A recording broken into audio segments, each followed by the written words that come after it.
pues mire, no sin nostalgia, este es el último podcast de la serie Crimen y Castigo del genial escritor ruso Fyodor Dostoyevsky.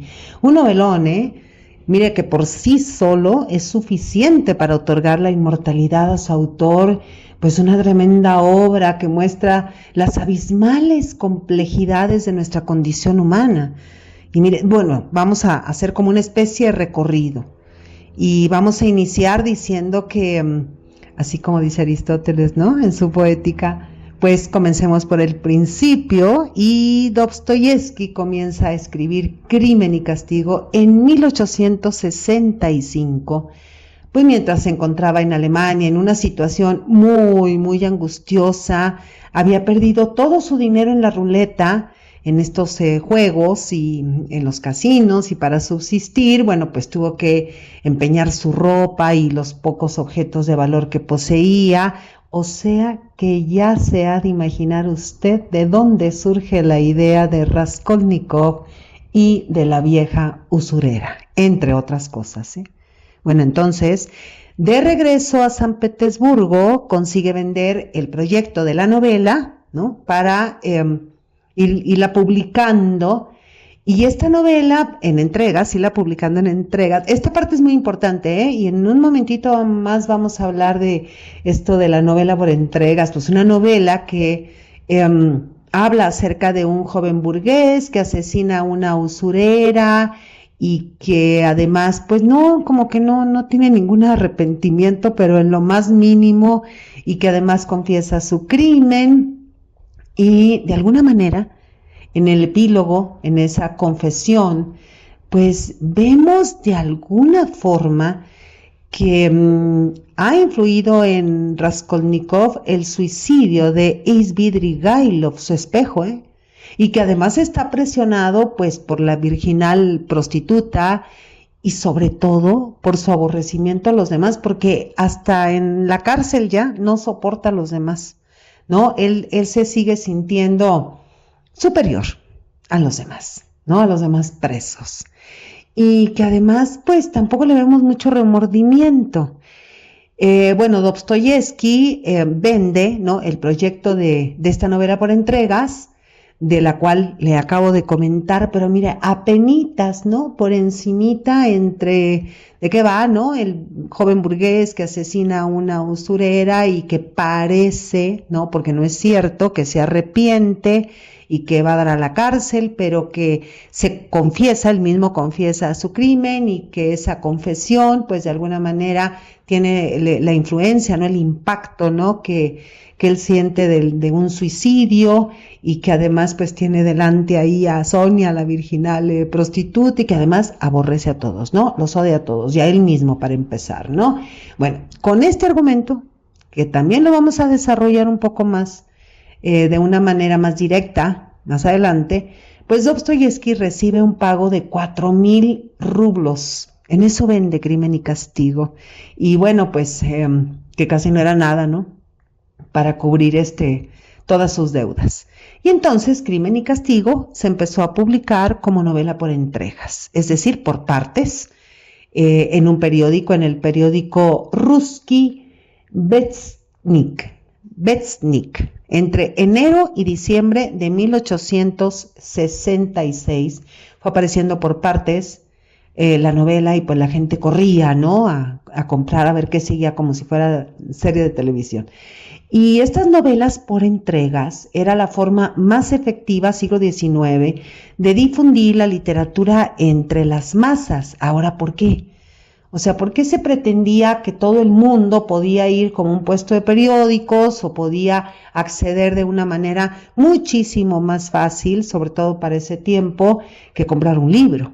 Bueno, porque las novelas por entregas siempre estaban ligadas a temas que estaban en ese momento en el debate público. Entonces tenemos que ir a esos debates públicos como para entender, comprender por qué Crimen y Castigo se vendió como una novela por entregas. Entonces, a ver, veamos. En 1855 asciende al trono el zar Alejandro II, que promovió la abolición de la servidumbre de la gleba, es decir, la libertad para los campesinos, pues que eran prácticamente esclavos. Y también se reformaron los tribunales y también fueron designados magistrados, pues para la instrucción de los procesos y jurados libres para los fallos. Pero toda esta reforma abre un enorme debate también sobre el uso de la criminalística y la psiquiatría. Mire, esto es importantísimo, ¿eh? La psiquiatría en la justicia.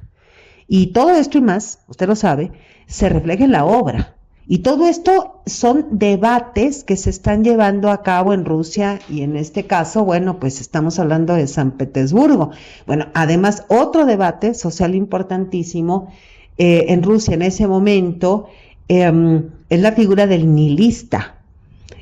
Obviamente, pues no estamos hablando de ningún personaje, estamos hablando de jóvenes maravillados con el capitalismo centroeuropeo y además también ligado a estos asuntos, pues estaba el problema del alcoholismo, enorme, ¿eh? El problema de la prostitución y el problema de la tuberculosis. Y todo esto decimos siempre entre más, pues todo esto está en la novela y esta novela pues culmina en la búsqueda de un posible, pero nunca seguro, ¿no? Camino de redención, pero no del personaje, sino de Rusia. Es decir, ¿qué va a hacer Rusia con todos estos problemas? Estamos hablando de, pues, de una situación que no es tan fácil mirar porque parecería, ¿no? Como si todo está centrado en un personaje, pero en algún momento este personaje, Raskolnikov, es la propia Rusia. Es decir, como Rusia se está debatiendo entre una cantidad de problemas que tienen que ver con lo penal, que tiene que ver con lo legislativo, que tiene que ver con lo religioso, que tiene que ver con lo moral. Y al final de la obra, pues no vemos ninguna redención, ¿eh? Parece que está ahí, pero no lo sentimos ni tangible ni probable esta redención, sino más bien como si fuera una ilusión, ¿no? Una fantasía, un delirio. Y bueno, lo que no cabe duda es la forma tan magistral con la que Dostoyevsky dialoga con su mundo, dialoga con los debates políticos, sociales, morales que en ese momento están en Rusia. Además dialoga con su ciudad, con San Petersburgo, dialoga con su contexto político, social, económico, y además recuerde que Crimen y Castigo no es solo una novela. Crimen y Castigo es una refutación al ideólogo Nikolai Chernyshevsky, que buscaba liberar a Rusia de la autocracia zarista e implantar pues ideas basadas en un socialismo materialista. Mire, este socialismo materialista es el capitalismo.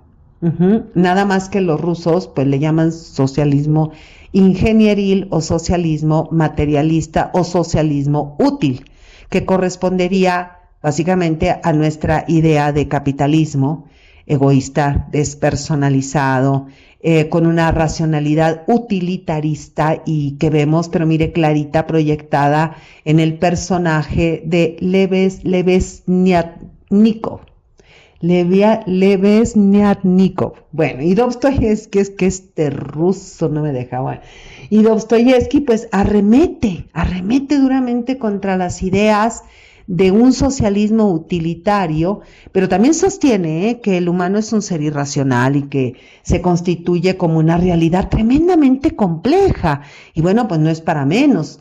Para un escritor que además su vida fue un novelón, a ver, veamos, pero así, muy de pasadita, ¿no? Siendo un adolescente, su padre es masacrado por los siervos, todo esto ya se dijo en los podcasts anteriores, sobre todo en el primero, por los siervos, pues debido, ¿no?, al mal carácter del padre y que además trataba muy mal a sus siervos. Y luego a los 28 años, Dostoyevsky es arrestado y sentenciado a muerte en la primavera de 1849 por leer las obras del socialista utópico francés Charles Fourier en un círculo liberal conocido como Petrashevsky. Y esta condena se cumplió, pero tremendamente espantoso, algo horrible, mediante una especie de simulacro, un simulacro muy inhumano, muy traumático, un simulacro de fusilamiento. Y bueno, y después del fallo conmutado, Fyodor Dostoyevsky es condenado a 5 años de trabajos forzados en Siberia.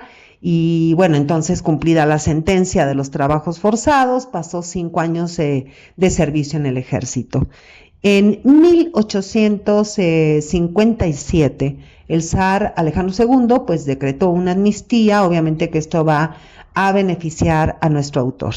Luego, fíjese, en 1859 obtiene el permiso para regresar a San Petersburgo, donde, pues apoyado por su hermano mayor, Mijail, los dos fundan una revista, pero pues inesperadamente, en muy poco tiempo, después de haberse fundado la revista, pues fallece Mijail. Y bueno, ¿qué le cuento? Que Mijail estaba endeudadísimo y que esa deuda es heredada pues a Fyodor Dostoyevsky, pues quien además ahora tendrá que mantener a la familia de su hermano. Esta es una terrible situación, y no solo económica, sino también moral y hasta religiosa, ¿no? Entonces, bueno, pues nuestro autor trata de mantenerse por medio de sus escritos y del juego, y lo que gana lo apuesta en la ruleta, pues con la esperanza de conseguir más dinero para pagar sus deudas, y obvio que cae en un tremendo círculo vicioso. Para subsistir tiene que empeñar su ropa o su reloj, y bueno, todo esto es una situación que configura, como usted sabe, a Raskolnikov, el protagonista de Crimen y Castigo. Bueno, posteriormente Fyodor quedará viudo y vendrá un nuevo matrimonio. En 1867 se casa con Ana Snikina, quien había pues colaborado con él como transcriptora cuando Dostoyevsky escribía El jugador, y Ana la vamos a ver representada, configurada en el personaje de Sonia, relacionada con, obviamente, Rodion Raskolnikov. Y mire que una de las maravillas de Crimen y Castigo es valorar a sus personajes enfrentados a tremendos dilemas morales y existenciales, y estos personajes no son de clase baja, sino que pertenecen a una minoría privilegiada a la que pues un abismo separaba de la mayoría campesina. Son personajes que viven en viviendas atestadas, insalubres, polvorientas, hay mucho ruido, un ruido muy ensordecedor, la ropa pues ya como harapos, hambre, prostitución, enfermedades, infecciones, y todo esto muy característico del San Petersburgo de Crimen y Castigo, Y también están los efectos terribles de la tuberculosis, como ya dijimos, que usted sabe que es la gran plaga del siglo XIX, además de las enfermedades venéreas. Y la novela sin duda proyecta una época de crisis económica, una recaída, ¿no?, de los valores tradicionales, y todo esto relacionado con las consecuencias de la guerra de Crimea, pues en la que Rusia es derrotada, económicamente arruinada por la coalición formada por el Imperio Otomano, Francia, Gran Bretaña y demás, ¿no? Y este es un antecedente ya de la Primera Guerra Mundial. Y esta crisis económica causada por la guerra de Crimea pues se va a ver reflejada en Crimen y Castigo. No la guerra, pero sí la crisis. Y esta novela obviamente va a exhibir el momento pues en que empieza a instaurarse o se está buscando, ¿no?, instaurar el capitalismo en Rusia, y pues de alguna manera todo esto va a reflejar ciertas problemáticas existenciales fundamentales, ¿no?, bajo el criterio de lo monetario y lo útil. O sea que Crimen y Castigo retrata metafóricamente el drama particular, el drama de la vida de Dostoyevsky, su drama económico, pero también el drama económico de su contexto.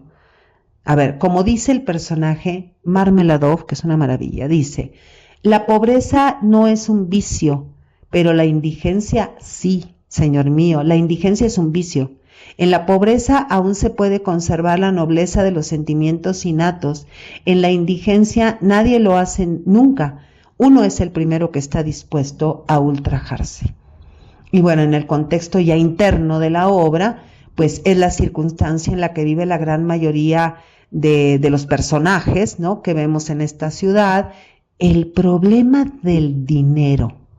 Y por tanto, bueno, pues vemos la proliferación de la práctica de la usura y la crisis existencial de muchos de sus personajes. Todos están en crisis, ¿no? Entonces, el relato, específicamente estamos hablando de Crimen y Castigo, es una novela que habla de la crisis del dinero. Y si lo vemos de esa manera, entonces Crimen y Castigo es una épica de la miseria. El dinero, la falta de dinero, la miseria está colocada en el centro de la novela. Y ya al final algunos, ¿no? Usted ya habrá leído la novela, ¿no? Pues por lo menos 2 de sus personajes o personajes femeninas, pues van a tener un poco más de dinero, pero todos los demás casi siguen en la ruina, ¿eh? Y dice en el epílogo de la novela, ¿qué cosa concretamente podía haberlo inclinado al homicidio y qué fue lo que le indujo a cometer el robo? Estamos hablando ya de cuando los jueces se preguntan, ¿no?, acerca de la confesión de Raskolnikov. Dice, respondió con toda claridad Raskolnikov y con la más brutal decisión que la causa de todo había sido su enojosísima situación, su miseria y desamparo, el deseo de iniciar sus primeros pasos en la vida con ayuda por lo menos de 3,000 rublos que esperaba encontrar en casa de la imperfecta, o sea, de la usurera a quien asesinó. También se había decidido al crimen por efecto de su aturdido y apocado carácter irritado, además por las privaciones y los fiascos. A la pregunta de por qué se había sentido impulsado a delatarse, contestó francamente que por una sincera contrición. Todo esto resultaba casi brutal.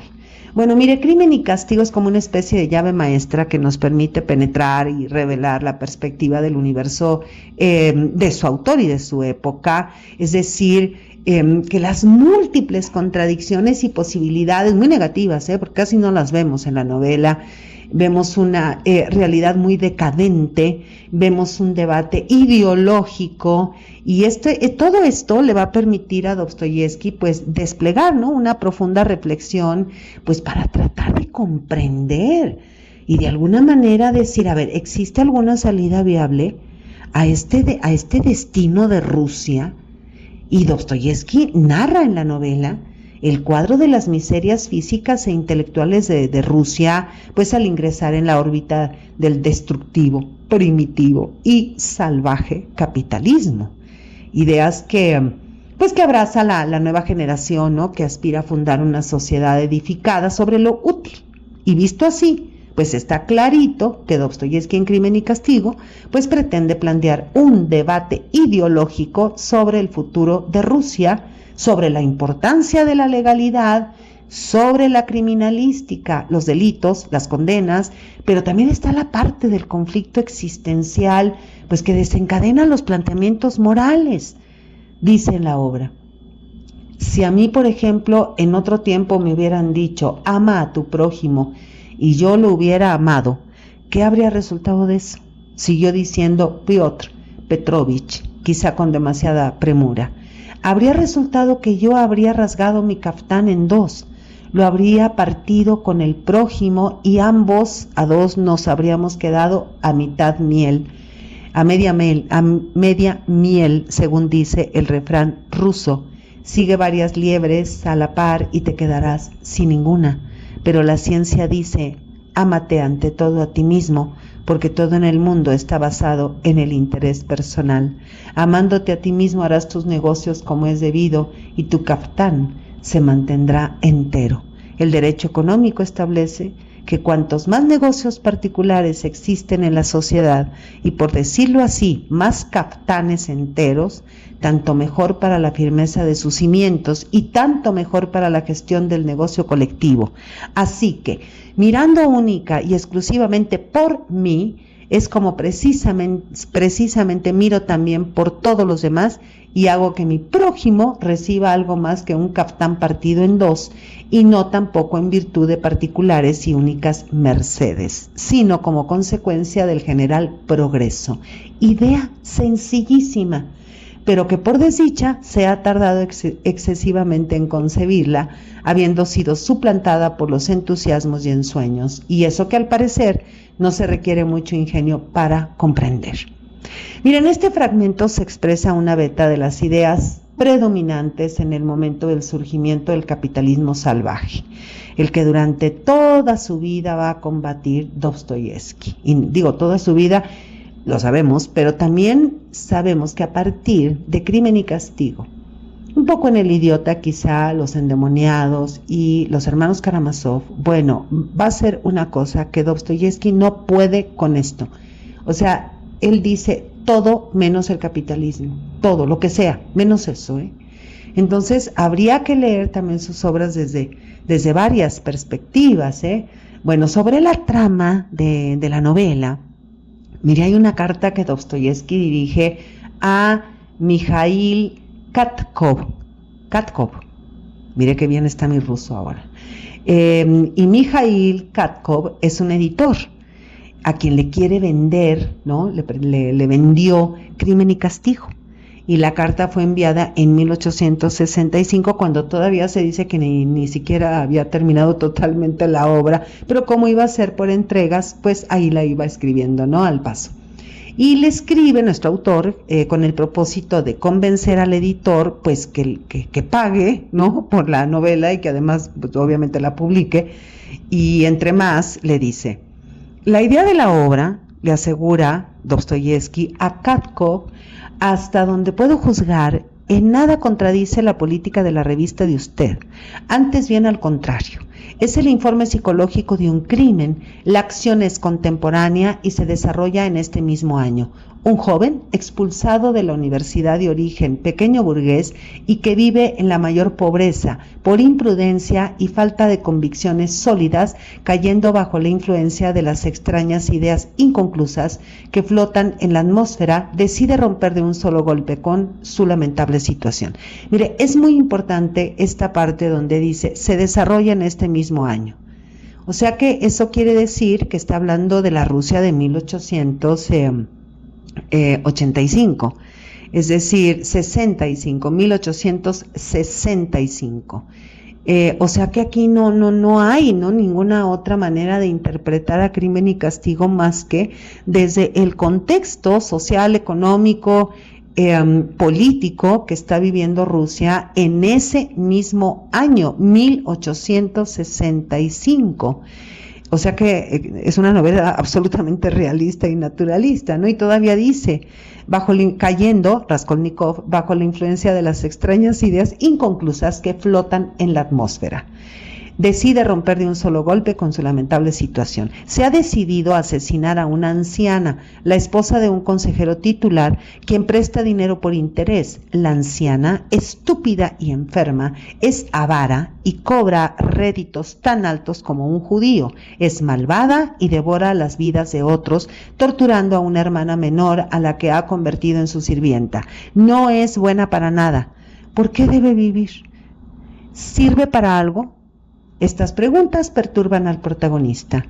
Se decide a matarla para lograr la felicidad de su madre, que vive en la provincia, para rescatar a su hermana, quien vive en la casa de un terrateniente, de las lascivas proposiciones del jefe de esa familia, proposiciones que amenazan a la hermana con arruinarla, para terminar además los estudios del protagonista, irse al extranjero, y entonces toda su vida será recta, firme, inconmovible, al cumplir con su obligación para con la humanidad, con lo cual a la postre borrará su crimen, si es que en realidad se puede llamar un crimen a esta acción emprendida contra una anciana sorda, estúpida, maligna y enferma, que ni siquiera sabe para qué está en el mundo y que tal vez de todos modos habría muerto dentro de un mes. Aunque sea terriblemente difícil cometer crímenes como este, es decir, casi siempre quedan piezas sueltas y surgen testimonios y siempre hay que dejar mucho al azar, que casi siempre traiciona al culpable, él, el protagonista, logra realizar su empresa pronto y bien, de manera totalmente accidental. Transcurre casi un mes después de esto hasta la catástrofe final.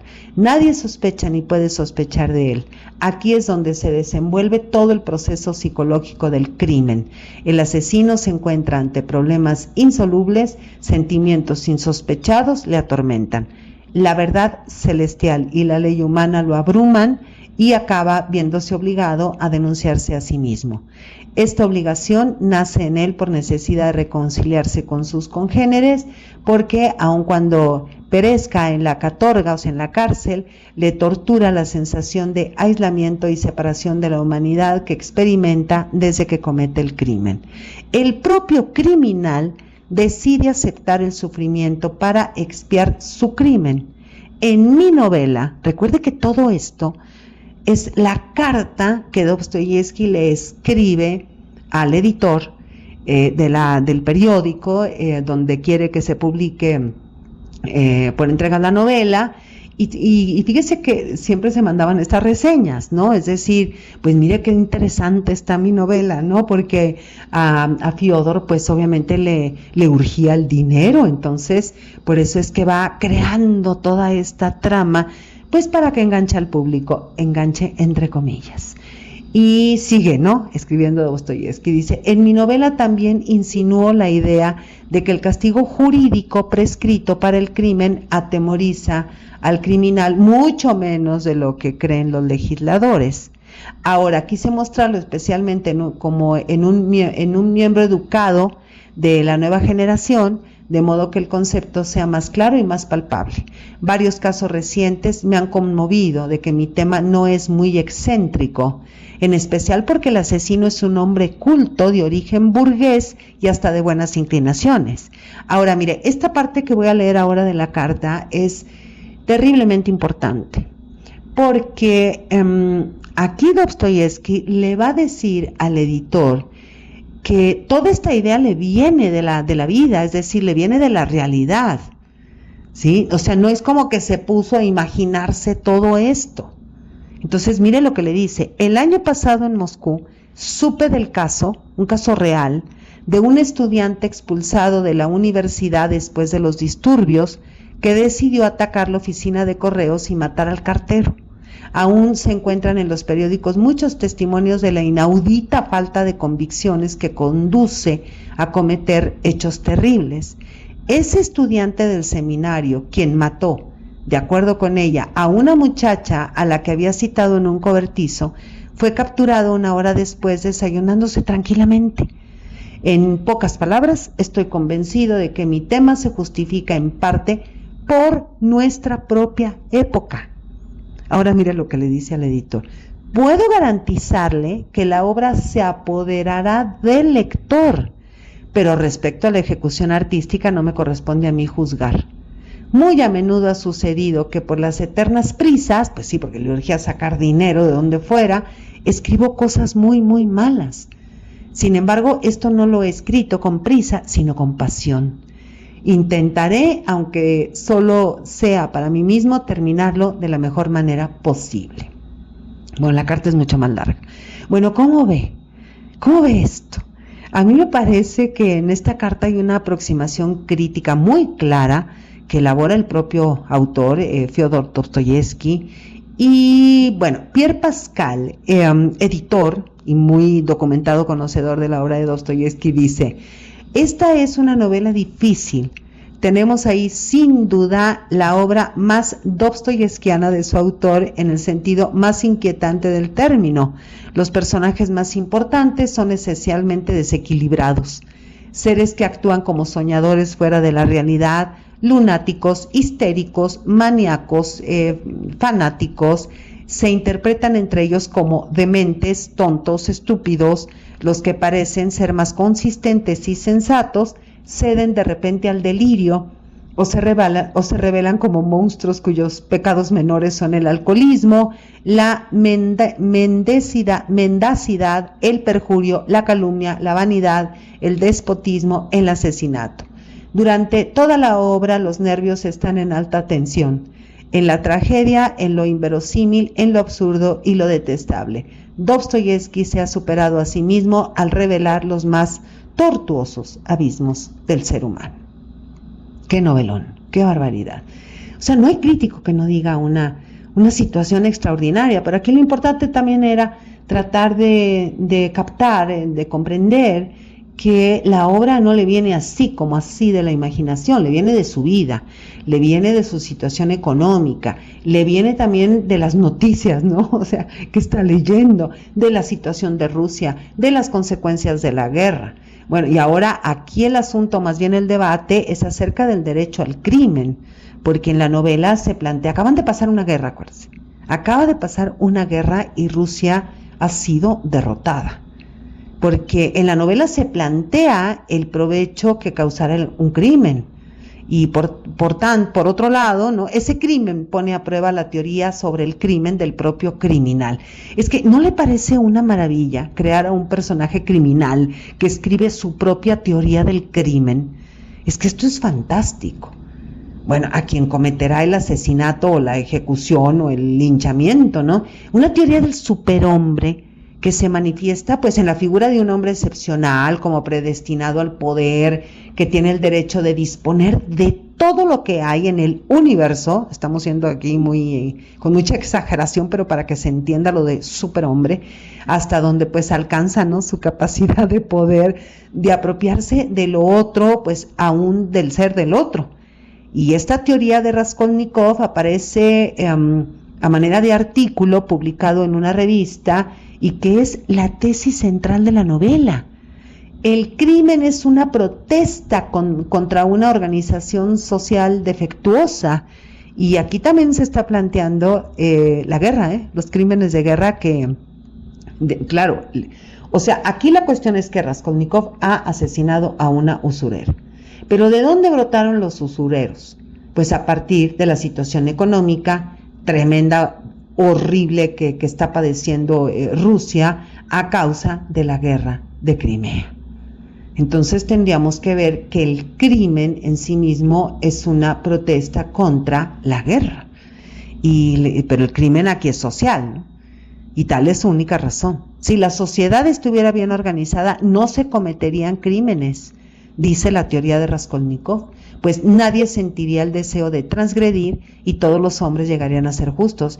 Igual podemos decir, no se cometerían o no habría guerra, no habría guerra si existieran sociedades bien organizadas. Entonces, aquí hay que ampliar siempre la visión. Entonces, Raskolnikov expone su teoría mientras planea el crimen. Es que esto es genial. O sea, está escribiendo la teoría del crimen mientras se está planeando un crimen. Y aquí se afirma, bueno, que hay seres que tienen en esa teoría, ¿no? Seres que tienen el pleno derecho a cometer toda clase de actos criminales y a los que pues no se les puede aplicar la ley. Y aquí va a separar, ¿no?, el hombre, el superhombre y los ordinarios, y que los ordinarios pues viven en obediencia, que no tienen derecho a faltar a las leyes, pues porque son ordinarios, mientras que los hombres excepcionales pues están capacitados para cometer toda clase de crímenes, pues porque son excepcionales. Y bueno, de alguna manera Raskolnikov puntualiza un matiz importantísimo. No sostiene que los hombres excepcionales estén autorizados a cometer toda clase de actos criminales, sino que sugiere que el hombre extraordinario tiene un derecho moral, no un derecho legal, sino un derecho moral, porque los actos criminales están justificados y benefician a la humanidad. Este es el postulado de Raskolnikov. Y no es gratuito que Dostoyevsky usara la figura de Napoleón para otorgarle un lugar central en la teoría del crimen de Raskolnikov, porque Napoleón se engrandece al ser hijo de gente pobre y haberse transformado por la fuerza de su voluntad, ¿no? Y además pues creerse señor de toda Europa, o querer ser el señor de toda Europa, un hombre muy dedicado al estudio, un hombre con mucha creatividad, mucha inventiva, muchísima ambición, con todas estas batallas, ¿no? Para imponer los ideales de la Revolución Francesa. Y mire, mucha literatura importante admira, ¿no? Mediante novelas a Napoleón, Stendhal, Balzac, Víctor Hugo, Tolstoy, Alejandro Dumas, le dedican obras. El propio Napoleón contribuyó pues a la creación de su mito literario. Tuvo varios encuentros con Goethe, el padre del romanticismo alemán. Beethoven además le dedica sinfonías, y estamos hablando pues de 17 años básicamente de guerras y millones de europeos muertos. Bueno, y Crimen y Castigo entonces va a plantear y va a poner también esa figura en el centro, en el centro de la teoría de Raskolnikov. Es decir, ¿qué pasó con esta figura, no? ¿Por qué fue tan admirado siendo un criminal? Y bueno, la novela Crimen y Castigo, pues básicamente está dividida en dos partes, ¿no? Una primera parte sobre cómo va descubriendo Raskolnikov en su conciencia la zozobra, la inquietud, y además, pues que es un joven brillante, es un joven brillantísimo, inteligentísimo. Y la segunda parte, pues el extravío, ¿no? De las espantosas vivencias que experimenta después del crimen. Pero mire, el castigo no es la sentencia penal que dictaminan los jueces, sino el proceso de crispación. Es un castigo psicológico. Hay una crispación aquí, hay un hundimiento existencial que padece, ¿no? Raskolnikov, como un estado total de conmoción emocional, indefensión, desequilibrio, ¿no? Está en una permanente ansiedad, en una depresión, en un desasosiego, en una inquietud, pues que obviamente, y todo esto lo que le va sucediendo, está en su conciencia y está en su inconsciente. Entonces tiene pesadillas y ya no puede distinguir entre lo que es la fantasía y la realidad, pues un estado que le impide además relacionarse con los otros y que transforma su existencia en una circunstancia muy amarga, miserable, terrorífica incluso, muy perturbado, porque además el criminal es un enfermo. Eso lo vemos clarito en toda la obra. Y después de la condena dice Raskolnikov: si existe algo en la tierra especialmente difícil para mí, es hablar y tener relaciones con los demás. No sé cómo expresar exactamente lo que sentí entonces, pero fue el instante de mi angustia más opresiva durante todo el mes en el que pasé por tantas torturas interminables. Y aquí ya le podríamos dar hasta otra interpretación a esa confesión de Raskolnikov, es decir, él se entrega para poder después relacionarse con los demás, porque no puede relacionarse con la madre muere, enferma y muere, no puede relacionarse con la hermana, no puede tener amigos, no puede amar a Sonia. Entonces se da usted cuenta, Dostoyevsky es un autor trágico, Raskolnikov es un enfermo, es un alma en pena, es un ser autodestructivo, hundido en la más oscura melancolía, bajo el sol negro, que por cierto, mire, le recomiendo escuchar el podcast sobre la melancolía aquí en mi canal. Ese sol negro de la melancolía, pues lo sabemos, ¿no? Que es cuando el ser humano entra en una contradicción entre la desesperación y el enojo, y esto arma un infierno, ¿no? Tenebroso de tormentos. Y en este infierno en el que está Raskolnikov, de bajo el sol negro, se aparece Sonia. Y Sonia pues ha sufrido el alcoholismo de su padre, ha sufrido la pobreza, la orfandad temprana, no tiene educación, y además pues parece que todos los hombres no van a la casa de su cuerpo. Pues aquí vemos la miseria, en Sonia vemos la miseria, la inconsistencia, la ignorancia, la venta de la hija al libertinaje a causa de la indigencia, y como ella es nada más que puro objeto pues comercial. Pero eso sí, con un altísimo sentido moral. Esta es la característica de Sonia Marmeladova. O sea que la depravación no toca el alma de Sonia. Dice Dostoyevsky en una columna publicada en su revista, que esto lo puede encontrar usted en los escritos de Dostoyevsky, son 2 tomos, dice: uno puede encontrarse con un centenar de mujeres públicas en una noche sin tener la menor noción del estado de su moralidad, Para descubrirla habría que adentrarse en su mundo interior y desde esa perspectiva observar su conducta. Cada caída tiene su propia triste historia y el moralista debería tener esto presente, mas no pensamos en ello.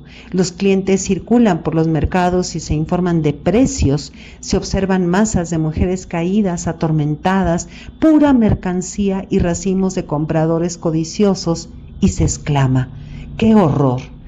La depravación se ha apoderado de la sociedad.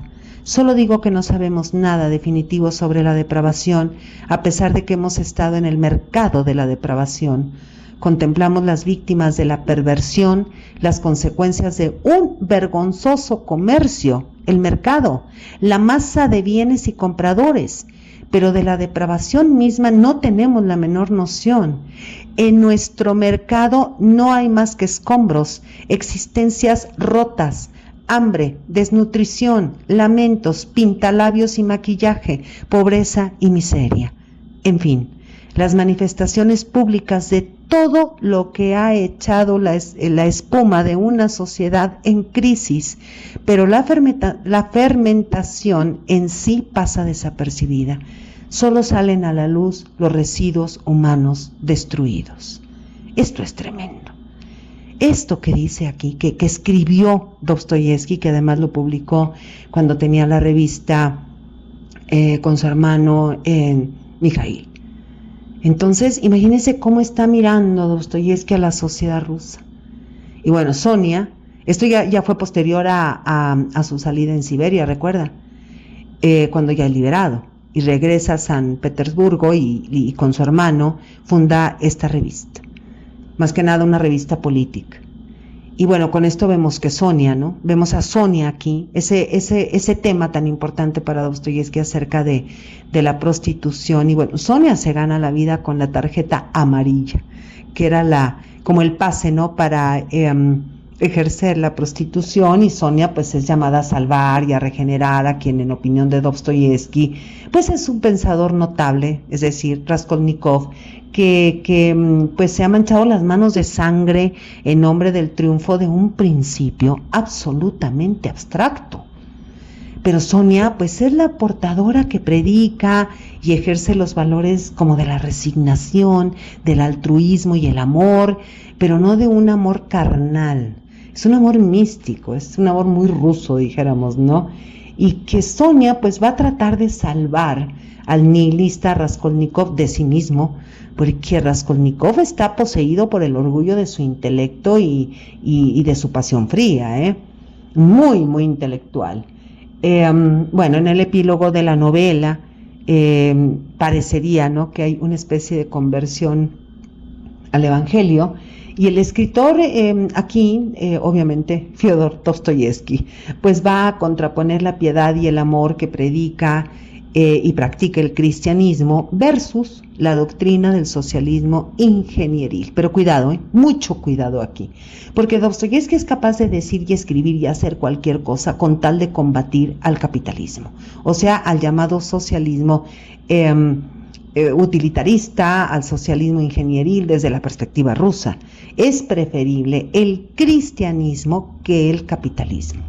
Es decir, que el epílogo de la novela con la pesadilla de Raskolnikov, que bien puede interpretarse esa pesadilla de la peste, ¿no?, desde su propia teoría del crimen. Es decir, él sigue creyendo en el superhombre hasta el final de la novela, con una nueva sociedad con mejores hombres, una especie de arca de Noé. Y su aparente, ¿no?, conversión al evangelio, pues va a plantear por primera vez en términos abiertos el tema básico de Dostoyevsky: cristianismo versus socialismo, y acerca del arrepentimiento y del amor, ¿no?, que nace como una aparente conclusión de la novela. De eso no voy a hablar, ahí se lo dejo a usted para que construya sus propias conclusiones. Bueno, mire, aunque para mí tanto el amor y el arrepentimiento, esa parte del epílogo, pues son parte del delirio de Raskolnikov. Esto es ilusorio, absolutamente ilusorio, y absolutamente delirante. Si no, vuelvo a leer esa parte del epílogo para darnos cuenta que quizá todavía pues está delirando, ¿no? Bueno, Crimen y Castigo es una novela filosófica y al mismo tiempo psicológica. quizá sería mejor calificarla como psicopatológica, con acentuadas huellas de carácter gótico, pero ante todo es una novela de tesis, es decir, una novela social. Crimen y Castigo es un debate sobre los temas que dominaban el momento político y social del contexto de Fyodor Dostoyevsky. Crimen y Castigo es una novela muy compleja, es una novela genial en el sentido del original, que usa de manera constante la técnica del monólogo interior y que va intercalando el monólogo interior con diálogos filosóficos, con episodios que delatan pues la vida cotidiana de la época en el contexto de una trama psicocriminal. Y vemos también la genialidad de Dostoyevsky en la construcción del dialogismo, de un diálogo plural, que construye y explaya, ¿no? Desde un autoanálisis, ¿no?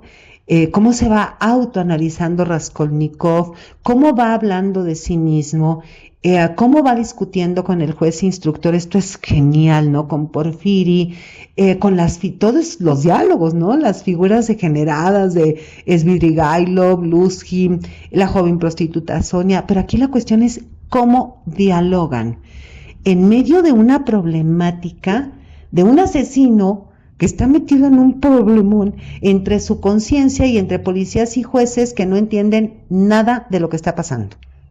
Y aquí vemos el arte, ¿no? Excelentísimo, dijéramos, de Dostoyevsky, obviamente, de Fyodor Dostoyevsky, cómo va entretejiendo todo esto, pues hasta darle una organicidad a la novela, y esa organicidad es una base ideológica, con los temas de la época, de su época, y que él va a transformar esto en una especie como de historias de detectives, una novela especulativa, una novela ideológicamente fría, una grandiosa épica social, y pues el análisis de un ideario, ¿no?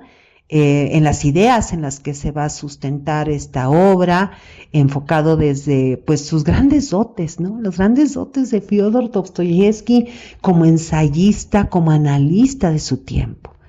Crimen y Castigo es además una novela urbana. La obra actúa como la novela de una gran ciudad del siglo XIX, tabernas, burdeles, muy sórdidos, los hoteles también, comisarías, esta especie como de cuartuchos, ¿no? Como si fueran ratoneras, ¿no? Para estudiantes, los usureros, calles y callejones, patios, mercados, los ricos palacios, ¿no? Dotados de floridos jardines, los paseos arbolados, las plazas, las avenidas, los almacenes destruidos, el puerto de carga y descarga de las mercancías, y y todo esto que va desplegando, ¿no? La vida de los personajes, y además tiene hasta una zona industrial, en construcción. Vean nada más que ahí está donde está la piedra, donde él esconde lo robado. Ahí ya está una zona industrial, es decir, ya está el capitalismo ahí, y mire qué simbólico es esto. O sea, esconde lo que le roba a la usurera bajo una piedra que está en una zona industrial en construcción. Por eso hay que leer muy despacio la novela para ir viendo todos estos detalles. Y bueno, además vemos a esta ciudad, San Petersburgo, como una ciudad acuática, marcada de manera indeleble por el curso del río Neva, sus canales, sus puentes, sus zanjas, sus pantanos, y todo esto parece servir, ¿no? Para los propósitos también de Raskolnikov, y va a marcar esto, ¿no? Una especie de escenario de las etapas de su compleja lucha interior, porque todas las etapas de su lucha, de todos sus problemas existenciales, están enmarcados en una parte de la ciudad, en diferentes partes de la ciudad. Por eso San Petersburgo es un escenario épico, y donde el protagonista y los personajes, todos los personajes tienen que sobrevivir en esta ciudad terrible, y además tienen que sobrevivir pues pese a sí mismos, porque además hay una pobreza tremenda, ¿no? Todo está en degradación. Crimen y Castigo es una novela que encarna personajes únicos y dispuestos a vivir intensamente, Y además vemos cómo Dostoyevsky los convierte en portadores imaginarios de una idea filosófica.